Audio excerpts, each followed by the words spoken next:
Ang bibi ko. I love you! Love you, pare. Bibo! Bibo!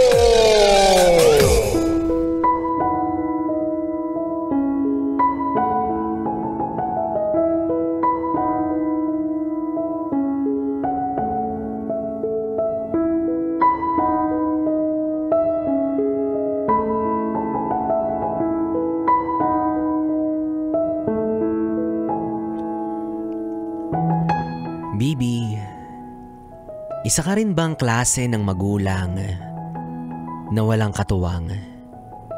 Yung tipong mag-isang iniraraos ang buhay na walang asawang kaagapay. Pero may mga anak ka na kailangan ng paggabay at alalay.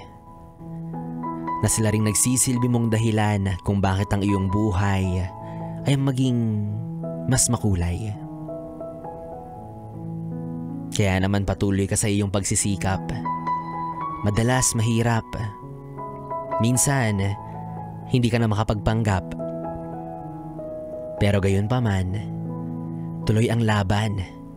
Walang sukuan. Dahil may nangangailangan ng iyong paglingap. At alam mong parte ng misyon mong tuparin ang kanilang mga pangarap.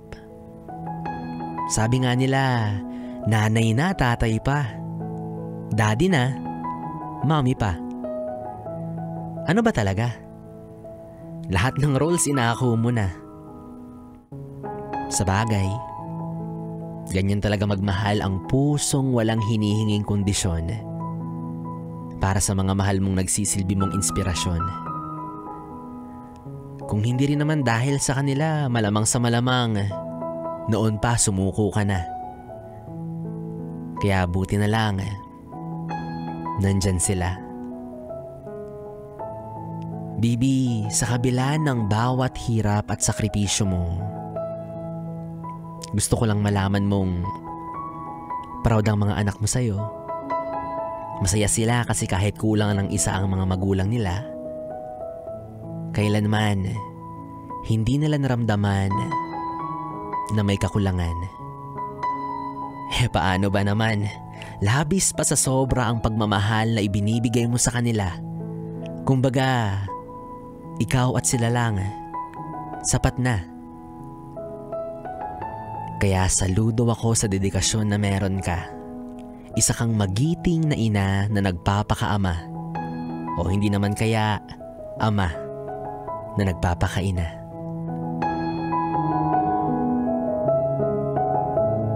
Yes, pre, ako pa rin ang iyong kapiling para sa ating tuloy-tuloy na BB Time hanggang mamayang alas 12. DJ B-Boy Bibo, dito pa rin at dito ka lang sa istasyong No Problem, ang 101.1 Yes FM.